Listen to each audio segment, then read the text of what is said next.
House. Senator Chapman, you are in order for opening remarks on Amendment S 3238. Thank you, Mr. President, colleagues of the Senate.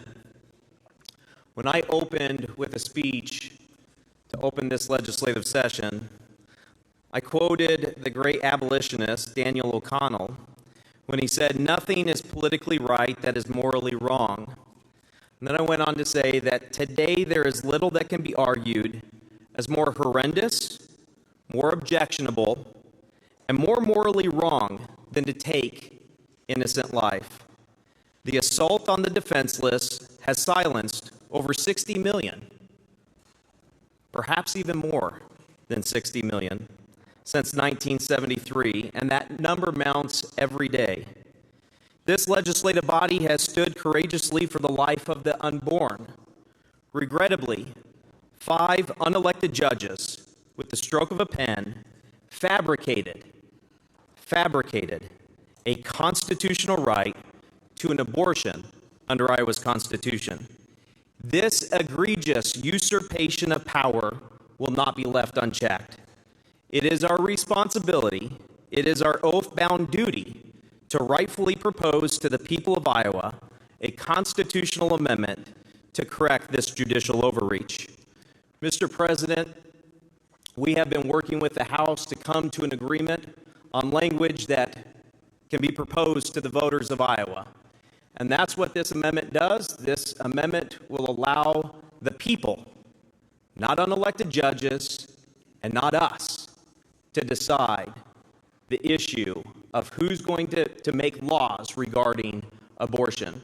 With that, Mr. President, that would conclude my opening remarks. Senators, this is your final opportunity to speak on House Joint Resolution 5 and Amendment S 3238.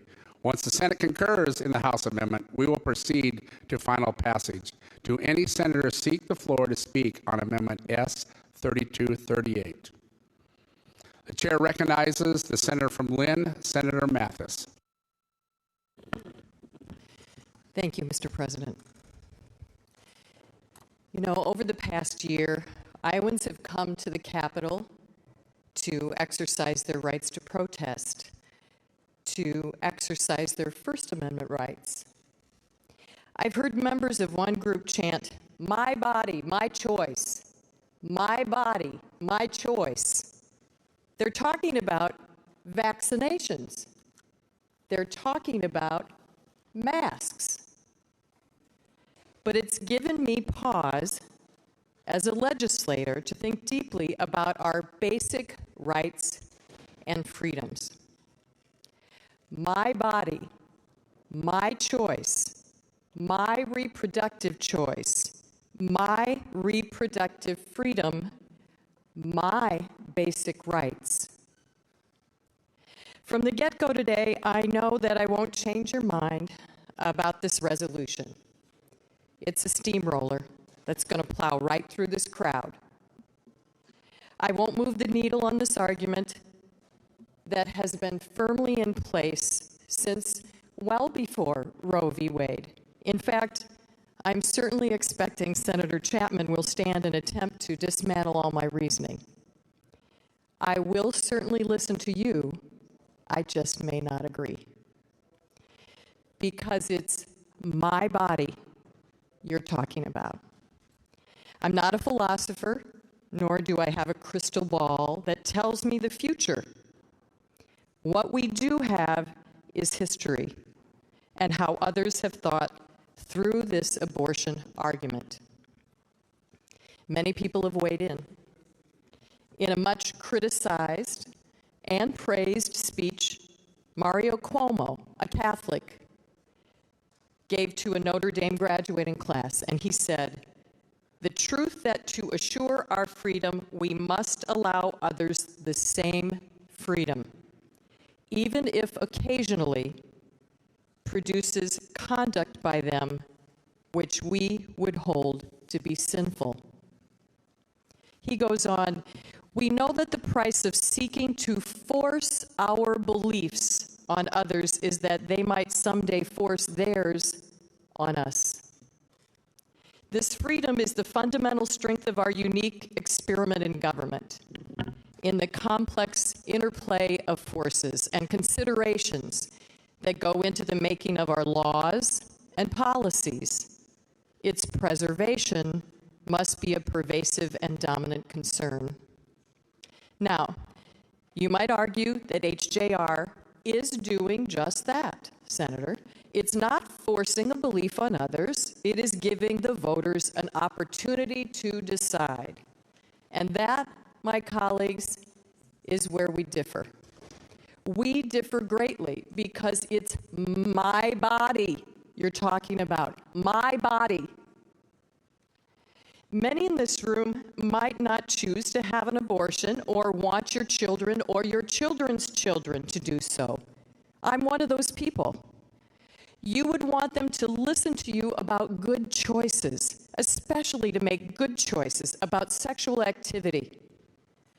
But we are not perfect beings, and a woman harbors the physical result of those imperfections. With HJR 5, I feel like we are exposing what is my body, my female body, to the public. It doesn't say so explicitly. HJR 5 does not say so explicitly, but for me, it says so implicitly. It makes me feel as though my status as a human being is low enough and that my decisions about pregnancy and my own body isn't valid enough, that the public should vote about it on a ballot. It feels like you're making my uterus public property. Let's put our uterus up for a vote because we are too weak to decide what's best for ourselves. All this and HJR 5 is, as Marion Cuomo says, forced upon us when abortion is legal. Roe v. Wade determined that a woman's right to decide whether to have an abortion involved the question of whether the Constitution protected a right to privacy.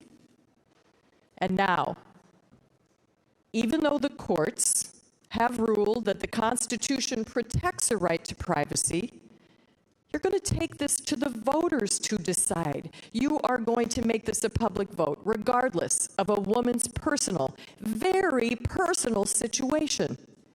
You're going to disregard her constitutional right to privacy. I urge my colleagues to vote no on this. The chair recognizes the senator from Polk, Senator Celsi. Thank you, Mr. President. Well, the Iowa Republican war on women continues. Let's talk about what's morally wrong, Senator Chapman. I think it's morally wrong to end federal unemployment benefits in a pandemic. I think it's wrong for means testing for SNAP benefits and health care benefits. I think it's wrong that we have inadequate child care subsidies for these precious new lives coming into our state.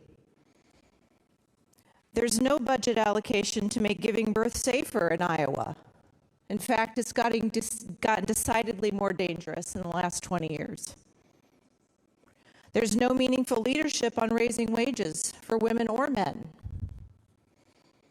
Due to lack of state investment, Senator Carlin, college costs are skyrocketing with no end in sight. Taking away access to birth control and cancer screenings through defunding of Planned Parenthood hasn't helped, low-income women especially. Abortion access is not only a health care issue, but it's an economic justice issue. The Iowa Constitution has been updated a number of times in our state's history. In every circumstance, it was updated to modernize, right a wrong, or expand the rights of our citizens. This amendment would take rights away, and that is the wrong direction for Iowans. Public poll after public poll affirms that our constituents trust pregnant Iowans to make decisions about their own bodies with the advice of their physicians and their partner. In contrast, if approved, This constitutional amendment seeks to take away a right to bodily autonomy and privacy. The Supreme Court recently elevated this decision to include the phrase strict scrutiny applies to the right to an abortion. That means that this right is so important that any attempt to diminish it should be considered a very serious encroachment on individual rights. Some Republicans in the Senate are determined to continue this war on pregnant Iowans, to stand directly between an individual who is making a serious and consequential decision for themselves and their family. These senators want to metaphorically insert the narrow views of their party and their religion into the lives and private decisions of Iowans of childbearing age. Republicans pushing this amendment will tell you that they do not intend to ban abortion if this constitutional amendment becomes a reality. But we know that's effectively what would happen if the U.S. Supreme Court overturns Roe versus Wade and turns the decision-making power back to the states. That's their long game. In fact, coincidentally, the Supreme Court has just agreed to take a case from Mississippi that will be revisiting Roe versus Wade with a new court next term. What kind of laws would be in store? As Senator Mathis mentioned, we have history to look back on that as well. We know because several laws have been passed in Iowa only to be struck down by the courts. A few bills that have passed are a law requiring women to have a forced transvaginal ultrasound 24 hours before a procedure and waiting 24 hours before life-saving treatment could begin, even for a miscarriage. A 6-week heartbeat bill, and a 24-hour waiting period. After decades of plummeting abortion rates under President Obama, Senator Carlin, the Republicans took away the very effective Iowa Family Planning Network and federal money that accompanied it. Abortion rates since then, since you took away that money and that network of providers, including Planned Parenthood, abortion rates have gone up 25%. So don't talk to me about saving lives. Your policies have not done that. More than 75% of all low-income Iowans who use Planned Parenthood as their health care provider were unable to find replacement care under the Republican sloppy replacement plan. Iowans overwhelmingly agree. They want safe abortion health care provided by competent health care providers. We have a serious maternal health crisis on our hands. More than 30 labor and delivery departments have closed around our state. There are serious shortages of obstetricians. Options for prenatal care are shrinking. Instead of focusing on these solvable problems, Republicans are choosing instead to focus on a long odyssey of restricting rights through a constitutional amendment and a public vote. Iowans deserve public servants who listen to their needs and respond. Iowans from all over the state have asked me to maintain their rights. As I said before, public poll after public poll of Iowa voters shows strong support for the right of a person to seek reproductive health care at the provider of their choice. Thank you, Mr. President. The chair recognizes the senator from Cerro Gordo, Senator Reagan.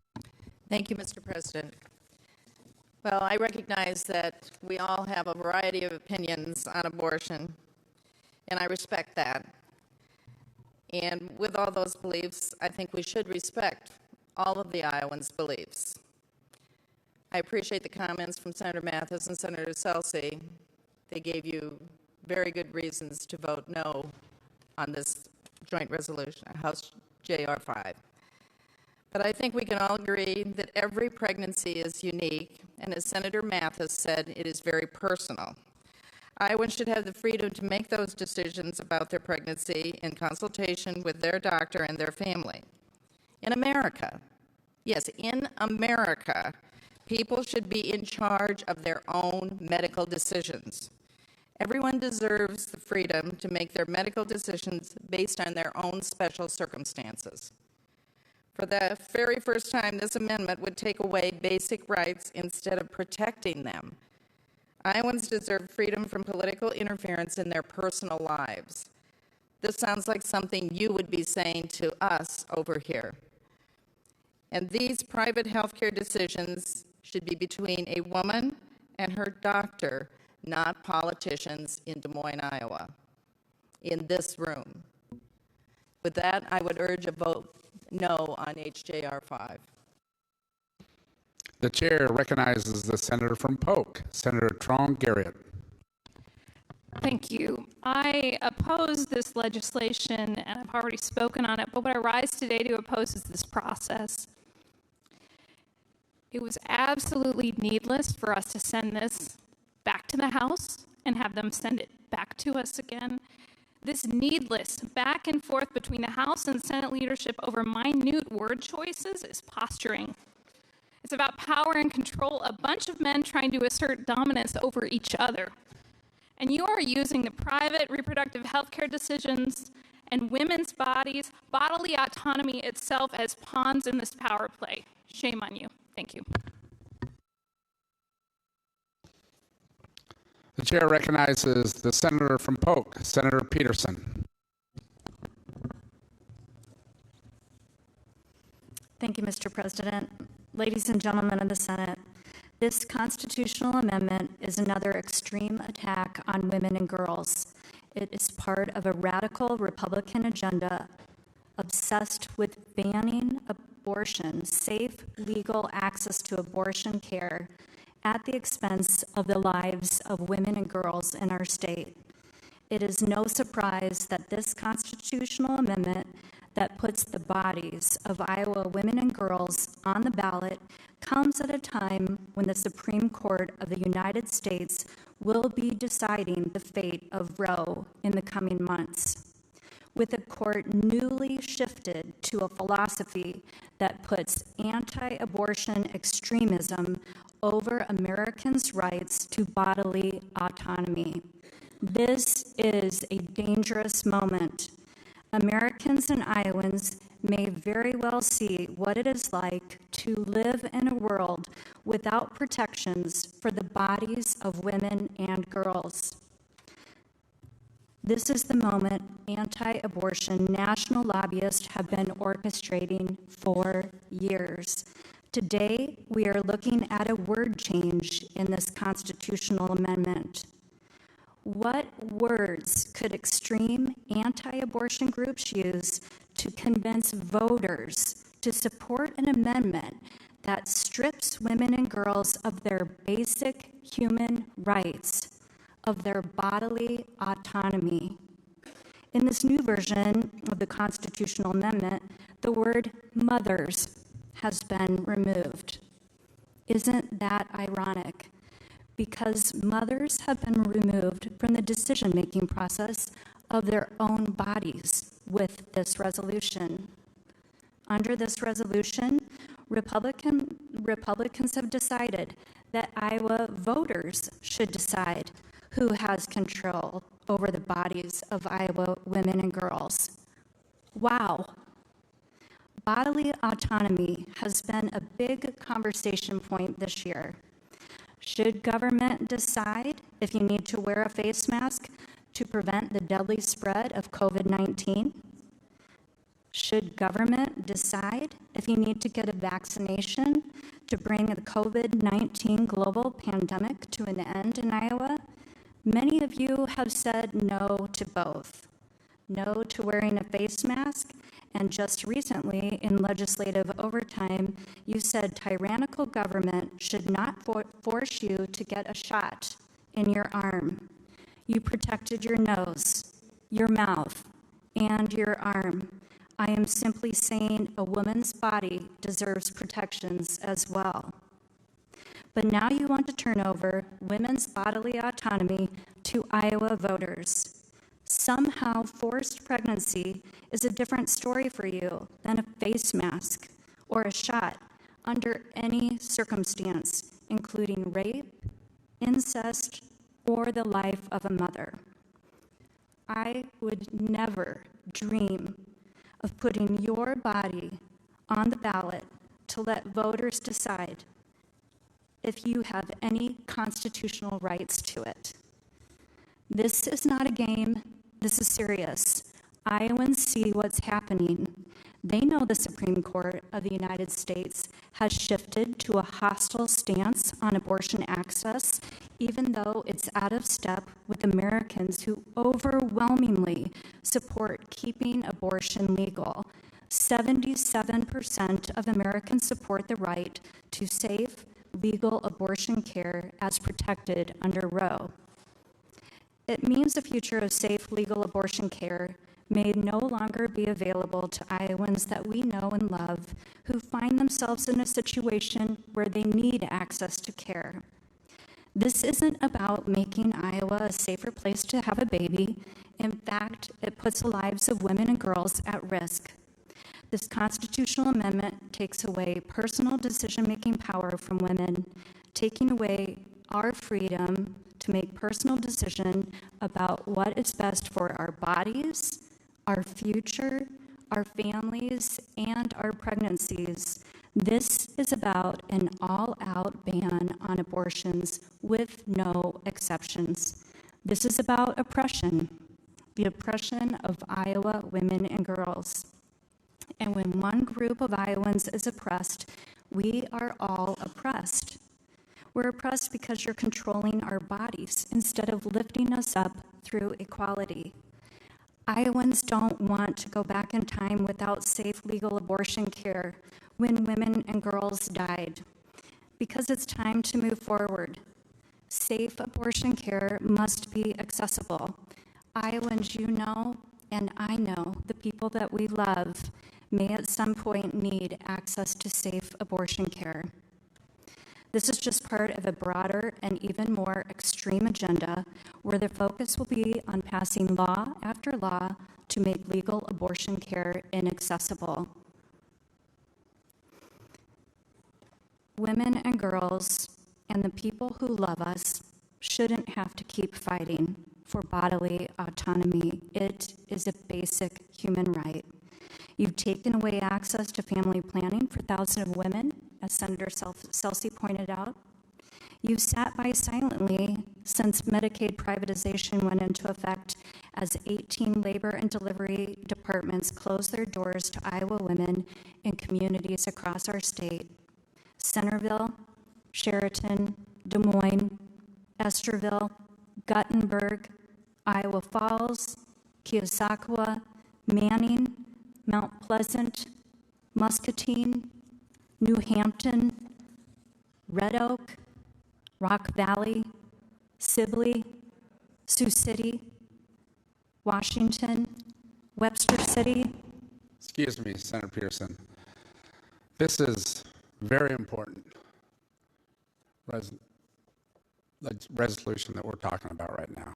And I think we need to be respectful to the person that's speaking. As I've said, there's been a lot of work that's been put into this. We all know, as colleagues, when you're up on the floor speaking, you do a lot of preparation. So to be respectful, I'd ask anyone that wants to have a loud conversation to please step out of this chamber. Senator Petersen, you're in order. Thank you, Senator Zahn. Sioux City, Washington, Webster City, Marshalltown. All of those communities have shut their doors to pregnant women with closing of their labor and delivery departments.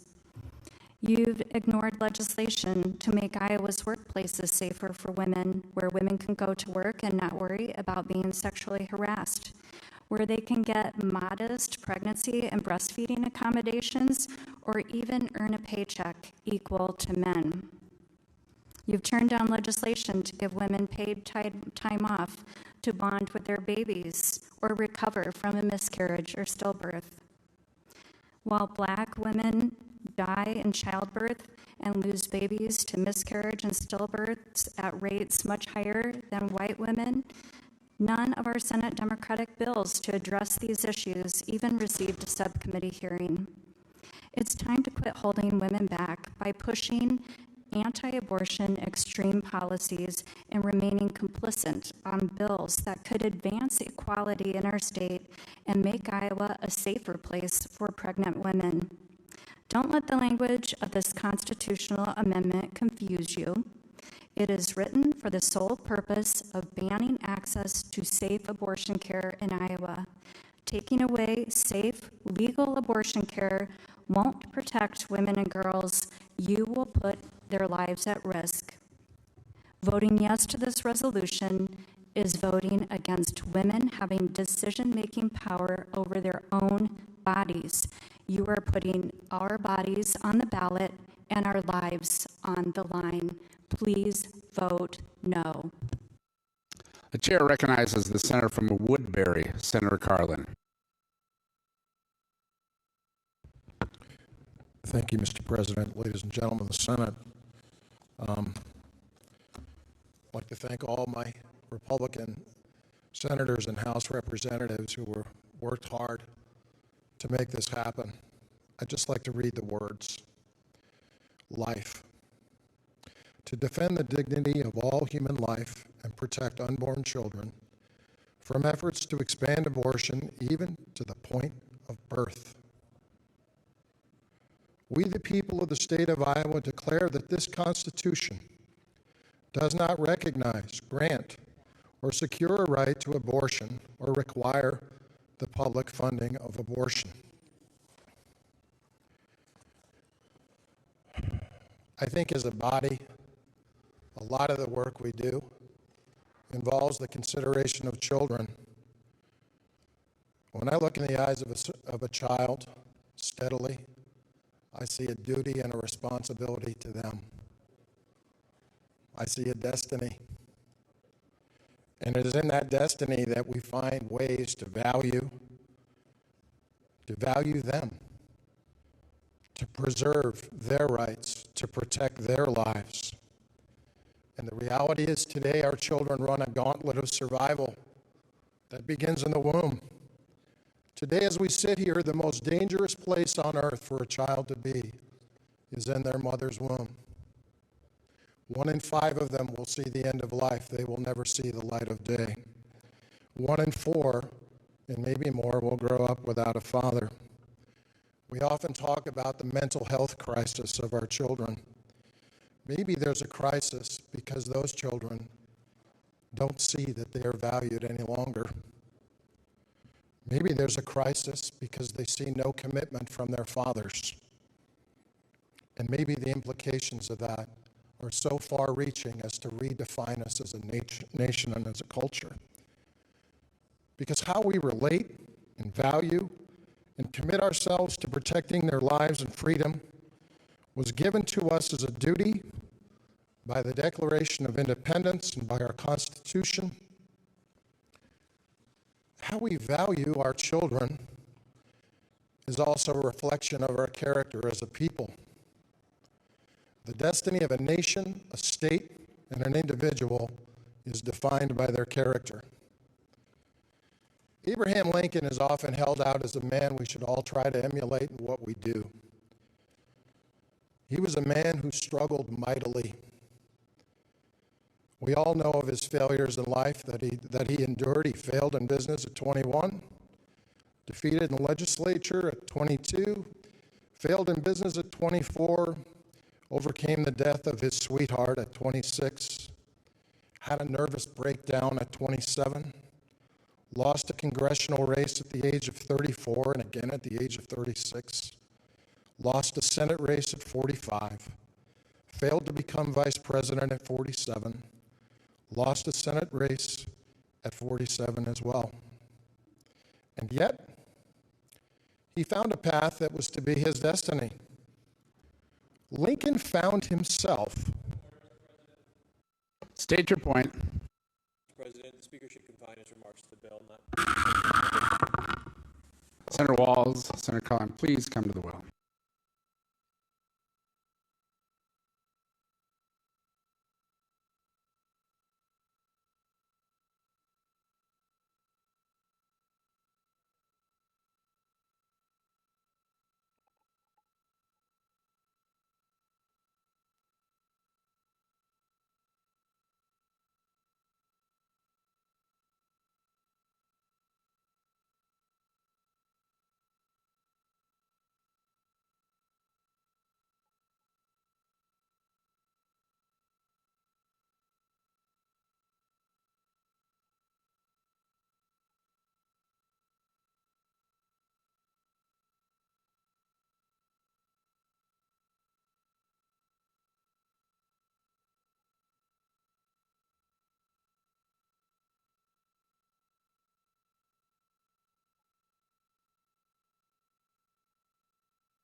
Senator Carlin, you are in order. As I was saying, Lincoln found himself when he saw the value of others. As a young man, it's been said that he saw a young black woman in chains. That image never left him. It would later define his destiny. It never left him because he saw that it was wrong. His actions and willingness to fight was met with great resistance. He endured criticism and hatred, and yet he stood against the tyranny and oppression of slavery. He gave some words in the summer of 1858 in a speech in Lewiston, Illinois. He said this. He said, "My countrymen, if you've been taught doctrines that conflict with the great landmarks of the Declaration of Independence, if you listen to suggestions which would take away from its grandeur and mutilate the fair symmetry of its proportions, if you've been inclined to believe that all men are not created equal in those inalienable rights enumerated in the Charter of Liberty, let me entreat you to come back. Return to the fountain whose waters spring close by the blood of the Revolution. Think nothing of me. Take no thought for the political fate of any man whomsoever, but come back to the truths that are in the Declaration of Independence. You may do anything with me you choose, if you will but heed these sacred principles." The Declaration was formed by the representatives of American liberty from 13 states. These communities, by their representatives in Old Independence Hall, said to the whole world of men, "We hold these truths to be self-evident, that all men are created equal, that they are endowed by their Creator with certain inalienable rights, that among these are life, liberty, and the pursuit of happiness." This was the majestic interpretation of the economy of the universe. This was their lofty, wise, and noble understanding of the justice of the Creator to his creatures. Yes, gentlemen, to all his creatures, to the whole great family of man. In their enlightened belief, nothing stamped with the divine image and likeness was sent into the world to be trodden on and degraded and imbruted by its fellows. They grasped not only the whole race of man then living, but they reached forward and seized upon the farthest posterity. They erected a beacon to guide their children and their children's children and the countless myriads of those who should inhabit the earth in other ages. Those are the words of Abraham Lincoln. His message was simple and profound. All of us, black or white, Indian, Hispanic, in the womb, in the nursing home, are to be regarded as human beings with boundaries of life, liberty, and the pursuit of happiness.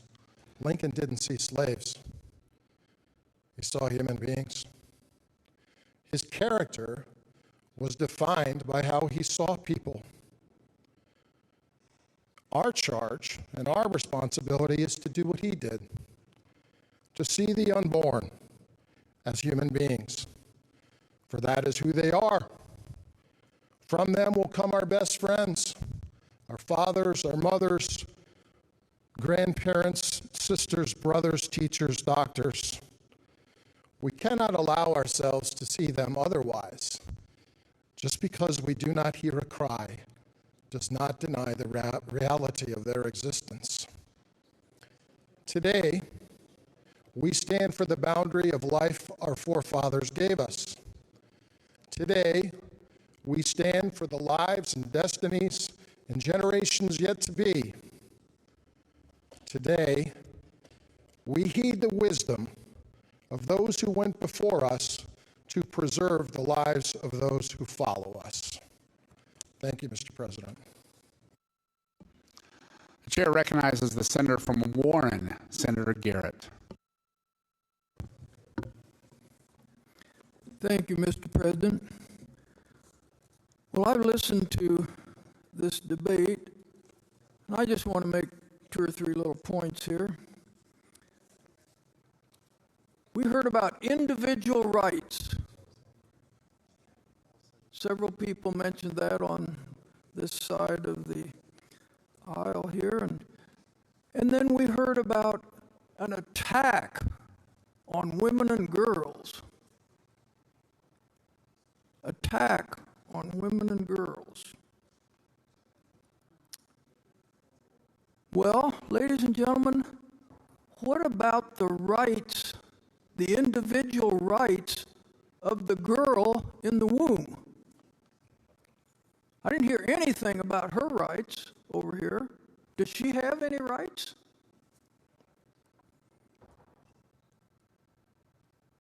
The Iowa Supreme Court said no, she doesn't. And that's what this resolution's about. To give the people of Iowa the opportunity to say whether they agree with the Iowa Supreme Court that says the girl in the womb has no rights. So, Senator Chapman's bringing forth this resolution, and we'll leave it up to the people of Iowa to answer that question. Does the girl in the womb have any individual rights? And of course, the boy also in the womb. Thank you. The chair recognizes the senator from Webster, Senator Green. Thank you, Mr. President. Colleagues of the Senate, when you're on the farm driving a tractor, there's some memorable moments that you'll never forget when you're listening to the radio. I will never forget the optimism I felt the moment the heartbeat bill was passed by this body. I will also never forget the grief that I felt the moment that unelected judges overruled the will of the people and knocked it down. Government is a reflection of its people. When this body passed the heartbeat bill, I was so proud that maybe a common sense solution won the day on such a toxic and divisive issue. If the end of life is determined by a heartbeat, why can't we all agree that the heartbeat should be protected in the womb? The heartbeat bill was a compromise for the liberal, and it was also a compromise for the conservative. The unelected judges did what they did, and now we are here today.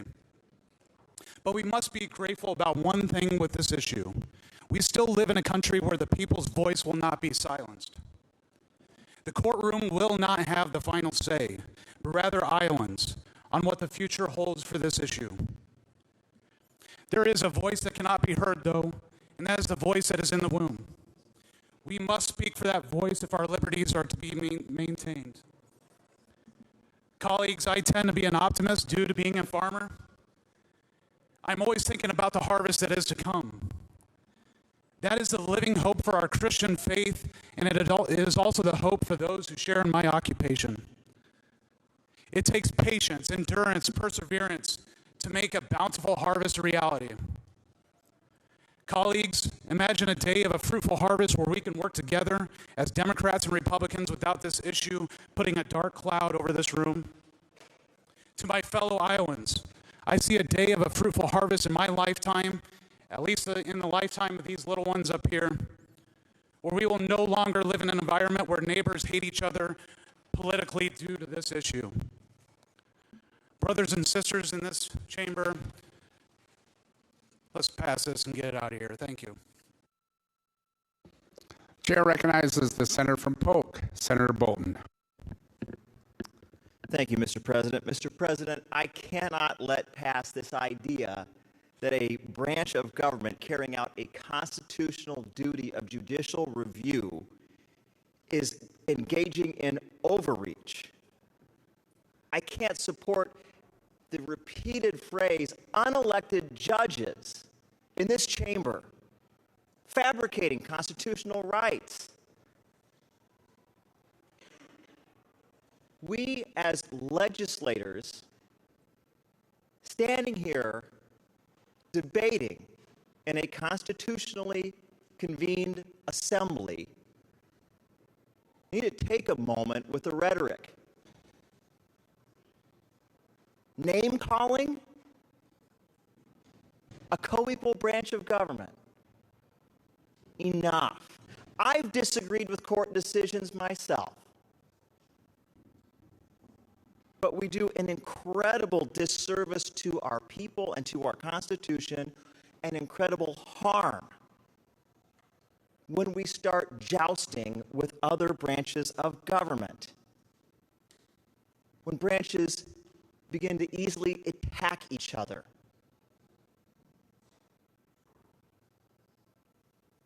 Many of us have disagreed with actions of the House or actions taken by the governor. We don't stoop to a level where we start talking about how they're illegitimate in their offices. Yet for some reason, when this debate comes up, we point to a co-equal branch of government and we hear words like unelected judges and fabrication of rights. That's beneath us.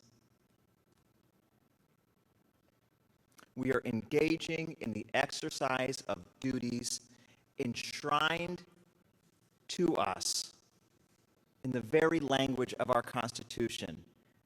And our judges, by the way, even our Supreme Court justices, do face elections. The people have a voice in each branch of our government. Our Iowa Constitution, not unlike our federal Constitution, created those three co-equal branches of government with shared powers and checks and balances to ensure the fundamental protection from any branch of government exceeding its authority. Article 5 of the Iowa Constitution vests judicial power with our Supreme Court. And in the very decision that is being attacked here today as a fabrication by unelected judges, those very judges were actually quite respectful in the language they used regarding the legislative branch and its actions. To quote the Supreme Court in Planned Parenthood versus Reynolds, "We have great respect for the sincerity of those with deeply held beliefs on either side of the issue. Nevertheless, the state's capacity to legislate pursuant to its own moral scruples is necessarily curbed by the Constitution. The state may pick a side, but in doing so, it may not trespass upon the fundamental rights of the people."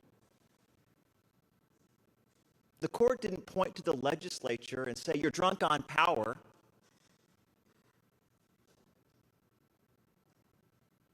The court doesn't have the luxury of having political opinions.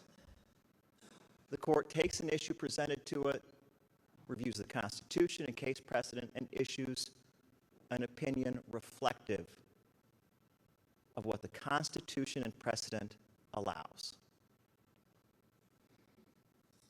And the courts very seriously take their duties of balancing rights, and when the state has the power to regulate those rights. Today, we have an amendment being presented that actually seeks to expressly deny a right in our Constitution.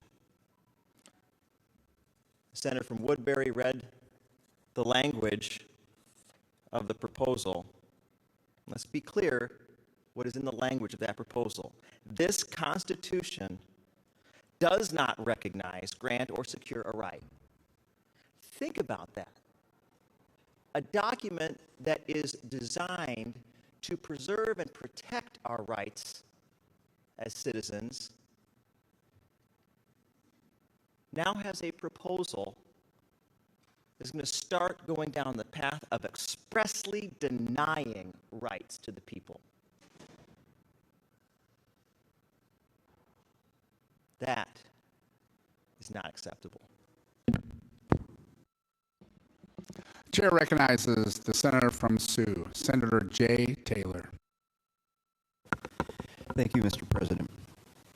As I've listened to the debate, both from my Republican colleagues and my Democratic colleagues, I will say that with the Democrats, I agree with much, not all, but much of what was said.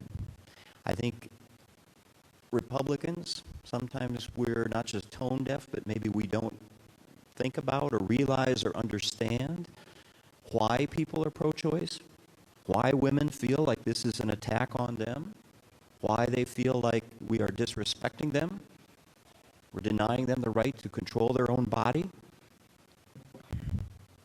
I'm not a woman. I have a wife.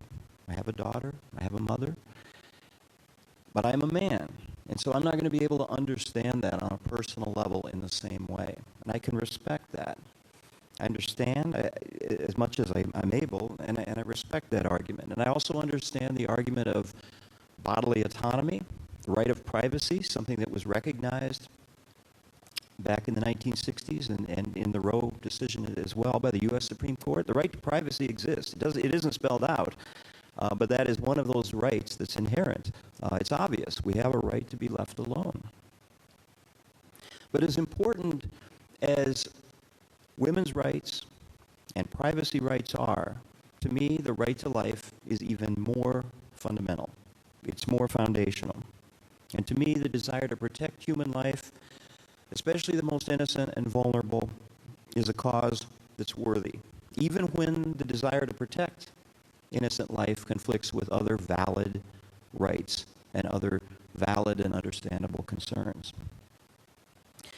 Now, when it comes to the Iowa Constitution, we can take a look at what a much earlier legislature in our state did back in 1858. That was the first time after we became a state where the Iowa legislature passed a law, and it made it a crime to administer a drug or to use an instrument on any, quote, pregnant woman with the intent thereby to procure the miscarriage of any such woman. And that was a crime that was punishable for up to a year in jail and a $1,000 fine.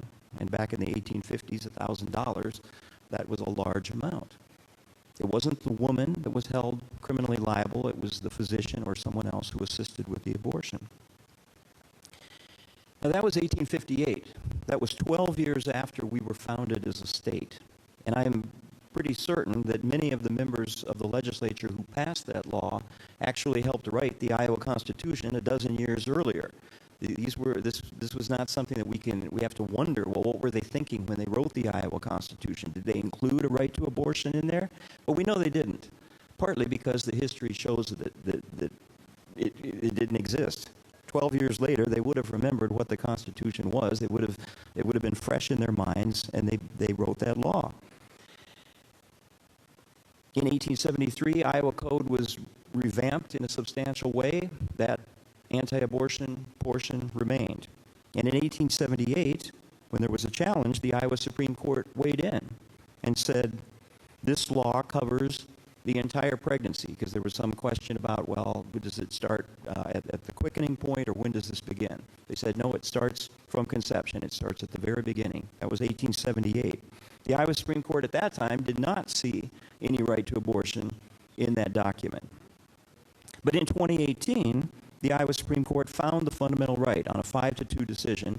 The majority said, no, it is a fundamental right. And I don't question the sincerity of those 5 justices. But when the argument is made that the court does not have the luxury of political opinions, I guess I would disagree. Maybe they ought not to have that luxury, but they do have the luxury, and they're human. And just because you put on a robe and just because you take an oath of office doesn't mean that you lose your political point of view. And while the court, in its decision, recognized the morals of the legislators who passed anti-abortion legislation, they also have morals. And they were speaking not from a strictly legal point of view. In my view, those 5 members were pro-choice.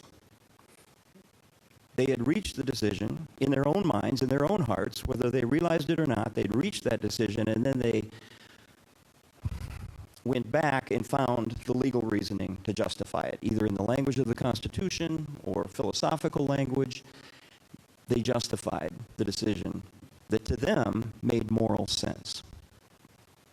Now, we can argue about morality, but process is important. It's not just what we do, but it's how we do it. And to me, that's not an honest approach. Yesterday, several Democrats complained with the education budget bill about how that was handled and how something was stuck in, a policy portion of that bill was stuck in through an amendment at the last minute, in the middle of the night. It wasn't vetted, didn't go through didn't go through committee. And you notice that the Republicans did not defend how the House did that, because at least from my point of view, it was indefensible. I think it was a terrible process. I voted for the bill because I agreed with the underlying principle, but it was wrong the way that was done. And I believe that even if you're pro-choice, maybe you can see the point at least I'm making here, that I think it was wrong the way it was done with the Iowa Supreme Court, finding a right that doesn't actually exist in the Iowa Constitution. They are a co-equal branch of government, the judicial branch in general. That's true, they're co-equal, but they're not co-equal in lawmaking. We are the lawmaking branch when it comes to public policy. They make law, they create case law. Every time they hand down a decision, they create law. But they are not intended, either at the federal or state level, to create public policy. That's our job. And I say the same thing about the governor and the executive branch. They're not supposed to be doing that either. That's our responsibility, like it or not. Good law, bad law, it's our job to do that. And I believe the Iowa Supreme Court should have stayed out of it and not found a right that doesn't actually exist. Not only historically was it not there, but we can read. We can see there is no word, whether we're reading it in paper or online. The word abortion doesn't appear in the Iowa Constitution. It never has. And there's no euphemism. There's no reproductive rights. There's no freedom of choice. There's women's bodily autonomy. These phrases do not appear in the Constitution. So to me, it's an intellectually dishonest, and it was a constitutionally inappropriate decision by the court to come up with a right that doesn't exist in the document. And I see this bill as a defensive measure. It's not meant as an attack on the court. I'm criticizing them, but it's not an attack on the court as an institution. It's saying it's our job to decide whether abortion should be legal or not. And if Roe v. Wade, and I don't know whether it ever will be reversed, but if it is reversed, we should be the ones making the decision whether abortion is legal or not, and under what circumstances. And so for that reason, I urge adoption of this constitutional amendment of clarification. Thank you. The chair recognizes the senator from Story, Senator Quirmbach.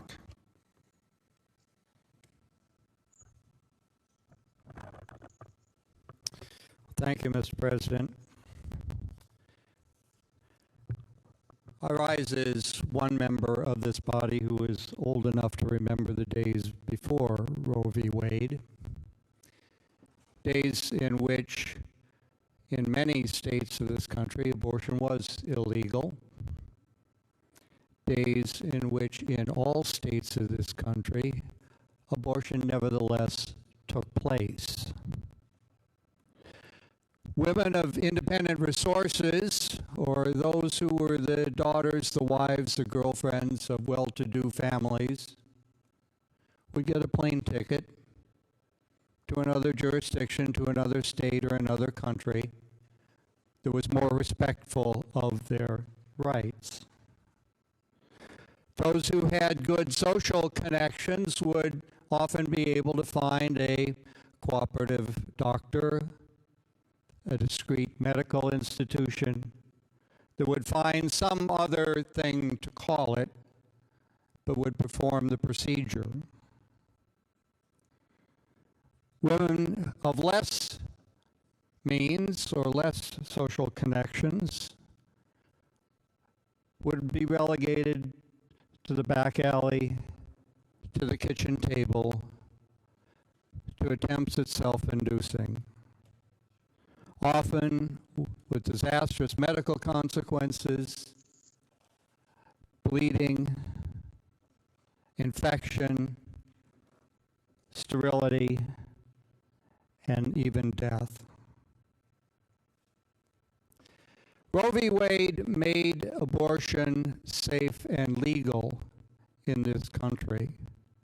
If the Republicans succeed in their ultimate goal, and let's make no mistake about what the ultimate goal is, if Republicans succeed in their ultimate goal of making abortion illegal in this country, it will nevertheless continue to be performed. There will be states in this country whose state legislatures will defend a woman's right to choose, and there will certainly be other countries as well. So we will go back to the bad old practices, the bad old situation.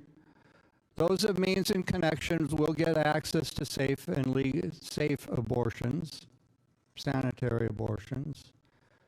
And those without means or connections will go back to the back alley, the kitchen table, the self-inducing. All that will be succeeded here, all that will be accomplished, will make abortion more dangerous and more discriminatory. It will still take place. I think the better path is to adopt the insight from the Clinton administration, from the Clinton years, that abortion should be safe, legal, and rare. Something that has been hugely frustrating to me over many years. There should be common ground here. We're not going to agree on every aspect, but we should be able to agree to equip women and their partners with the information and the knowledge and the medical support to avoid unintended pregnancy in the first place. Who of any compassion could wish to see a woman in that situation when she was pregnant and did not wish to be, did not intend to be? And if we can empower women and their partners to control their reproductive lives, then we can reduce abortions in the right way, by empowering people, not by trampling on their rights. This legislature made a disastrous decision a couple of years ago when we defunded access to family planning through Planned Parenthood. And the result was clear and predictable as much as it was regrettable. The number of people accessing family planning through the state program dropped dramatically. And the number of abortions in this state rose significantly. That was the wrong decision. That took us in the wrong direction. For everybody's values, it went in the wrong direction. We should reverse that decision, not the decision of our Supreme Court. This resolution will probably pass today. It may eventually go to the general public at an election. I suspect the result there may surprise some people. 3 generations, in the half century since Roe v. Wade, 3 generations of women have come of age believing that they had the right to control their own bodies, their own reproductive lives. And I think that a lot of those women have become very complacent in that belief. Faced with this constitutional amendment, faced with what seems to be likely an adverse Supreme Court decision coming forth in the next year or so, those complacent women will arise. The lion will wake, and she will roar. Let's take a different course today. Let's defeat this resolution, and then let's restore access to family planning and reduce abortion through that way by empowering people, not by denying them their rights. The chair recognizes the senator from Warren, Senator Garrett. Thank you, Mr. President. Apologize for speaking twice, but I'll keep this very brief, but I think this is a critical point in this whole discussion. We heard a little while ago that, we all disagree with court decisions from time to time. That's just what courts do. Ladies and gentlemen, this isn't a court decision to decide who's liable in an automobile accident and what their liabilities are. This is not that kind of court decision. This court decision is an attack on the very idea of constitutional law, of a constitution. And I just printed off a couple pages from the decision that we're talking about, the Supreme Court decision that talks about the fundamental right of abortion in the Iowa Constitution. I'd just like to quote from that decision. This is what the court said. We have explained that our Constitution must have enough flexibility so as to be interpreted in accordance to the public interest. This means they must meet and be applied to new and changing conditions. Indeed, we once noted we had freed ourselves from the private views of the Constitution's framers, which were in many cases but accidents of history. Our constitutional doctrines are not necessarily static, and our analysis instead considers current prevailing standards that draw their meaning from the evolving standards.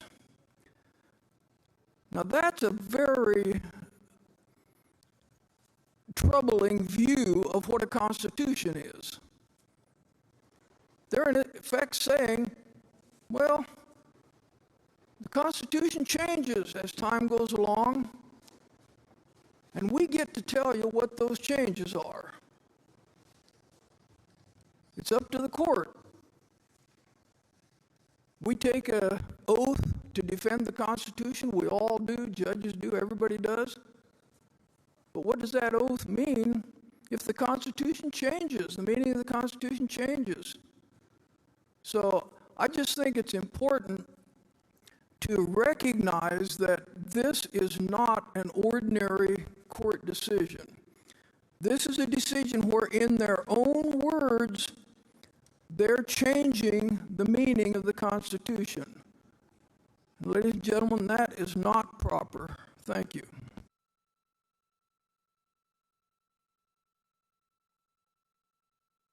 Seeing no further discussion, Senator Chapman, you are in order for closing remarks on Amendment S3238 to Senate Amendment H1357 to House Joint Resolution 5.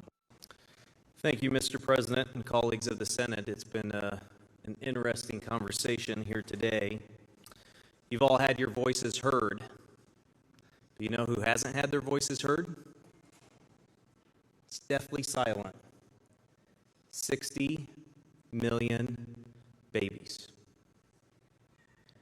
So now I get to be their voice. I get the opportunity to speak on their behalf. because sadly, their voice will never be heard. You know, we've talked a lot today about the issue of abortion, and I guess to a certain extent it's hard to not separate the two. We didn't hear a lot about the actual issue of this legislation or this resolution, but I think I'm going to go ahead and talk a little bit about the issue of life and some of the comments that were made. We've heard that it's my body, my choice. We've heard that it's extreme legislation. Let me tell you what's extreme. I'm not going to go into the details of what happens when a baby is aborted, when a suction catheter takes that baby out of the womb. That's extreme. There's nothing gentle about that. There's nothing kind about that. The reality is, abortion results in one being dead and the other perhaps wounded for life. To suggest that this legislation is extreme is insulting.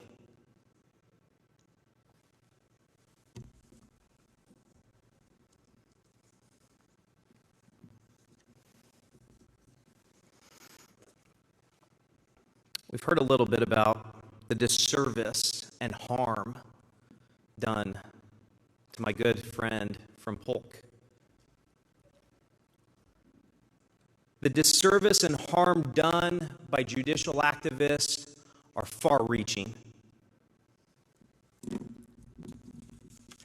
We all took an oath, every single one of us, to uphold the Constitution of the United States and of the state of Iowa. Every one of us took that oath.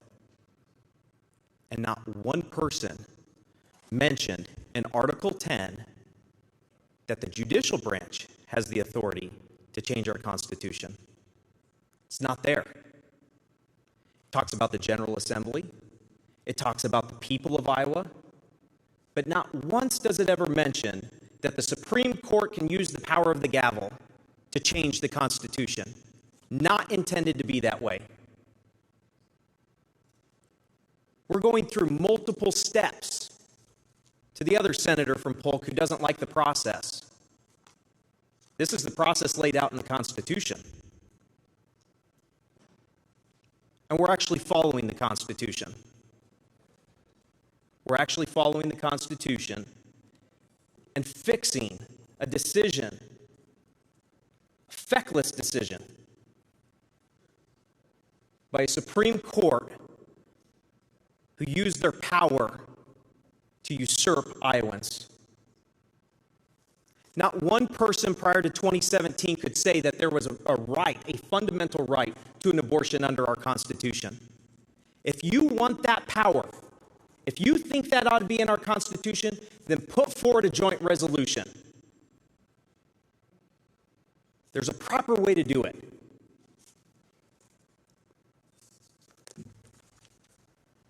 To my good friend, the senator from Sioux, Senator Taylor, thank you for your enlightenment. I have to correct one thing, though. While our state was formed 12 years earlier, Article 1, Section 9, and Section 6, the two sections of our Constitution that the Supreme Court relied on to fabricate this right, was passed on September 3rd, 1857. 6 months later, 1858, the same people who put forward that Constitution passed a law banning abortion with a few exceptions. 6 months. And yet the Supreme Court would have us believe that there's a right in our Constitution, that the Constitution's ever evolving, and we should just apply it to today's standards. It's remarkable. Do we want that? as a body? Do we want to hand over the power granted to us in the Constitution to 5 unelected judges? While today it may be abortion, tomorrow it may be something totally different.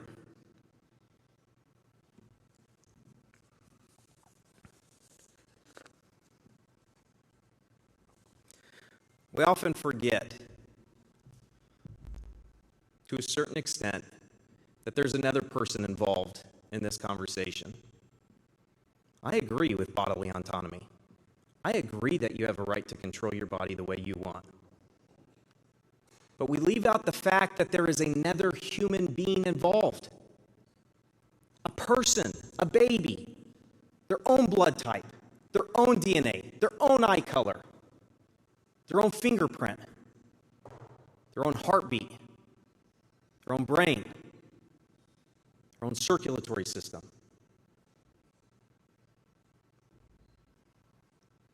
And so while I agree that you have the right to bodily autonomy, I do not agree that you have a right to use that bodily autonomy to terminate, to end the life of another human being. I don't agree with that. We can disagree. We can be respectful about it. I can't get there. I don't think that's your constitutional right. And sadly, the Iowa Supreme Court failed to recognize that under Article 1, Section 1 of our Constitution, very first section under our Bill of Rights, that all men and women are by nature free and equal and have certain inalienable rights. You know, those rights that we can't grant.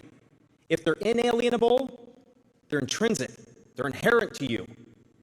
They can't be granted and they can't be taken away, not by government. And that among them are the rights of enjoying and defending life. Those 5 unelected judges, I know you don't like that term, but that's what they are. Those judges skipped over that section and then jumped to Section 6 and Section 9 to distort, twist. It's pretty far-reaching to come up with this particular right. Mr. President, it's necessary for this body to correct this negligent judicial decision that aimed to rewrite our Constitution. And when our courts usurp the people, whether it's the issue of life or any other issue,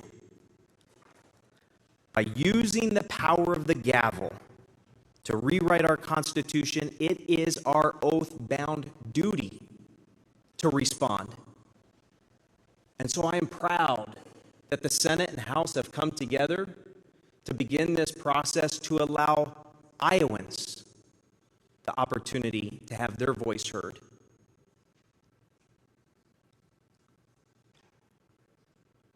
We will never forget those who've had their voices silenced. And while we may not see them, they're still there. Mr. President, I'd ask that the Senate concur in the House amendment and ask for a yes vote. The senator from Dallas, Senator Chapman, moves that the Senate concur in the House amendment and asks for a yes vote on that motion.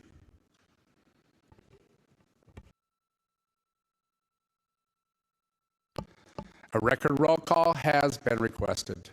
The Secretary will open the voting system and receive your vote.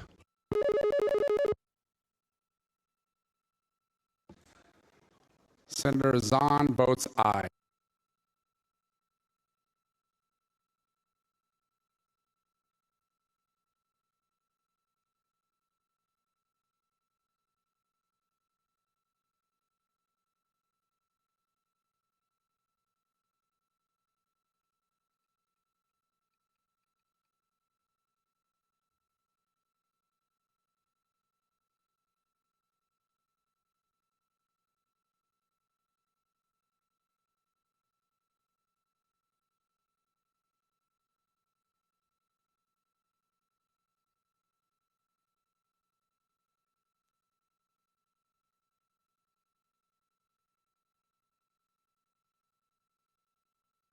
Senator Lofgren votes aye.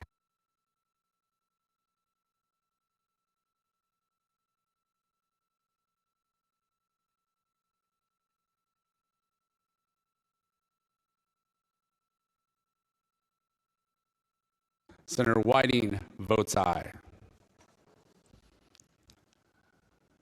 Has every senator voted? Every senator has voted.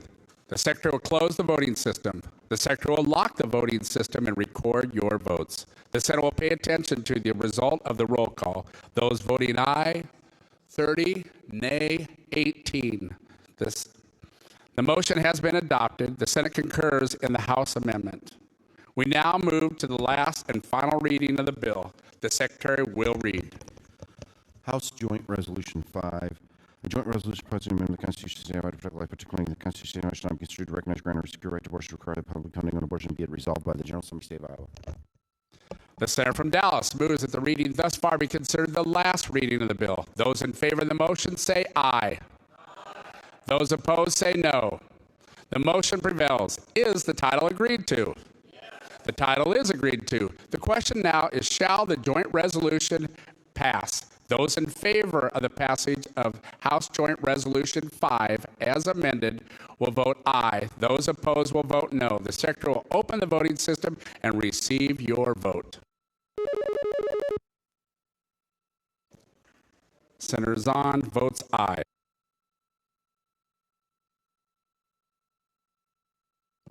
Senator Lofgren votes aye.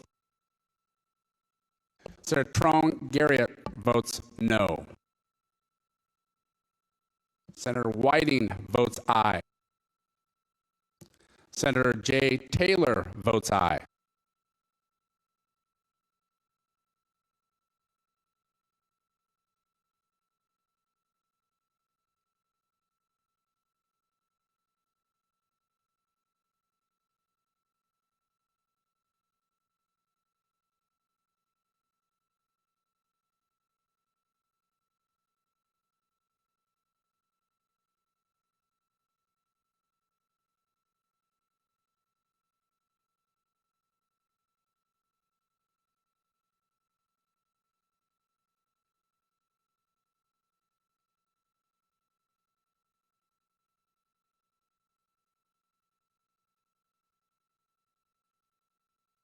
Senator Celsi votes no. Has every senator voted? Every senator has voted. The secretary will close the voting system. The secretary will lock the voting system and record your votes. The Senate will pay attention to the result of the roll call. Those voting aye, 30, no, 18. The joint resolution, having received the constitutional majority, is declared to have passed the Senate and the title was agreed to. The chair recognizes the senator from Polk, Senator Whitfer.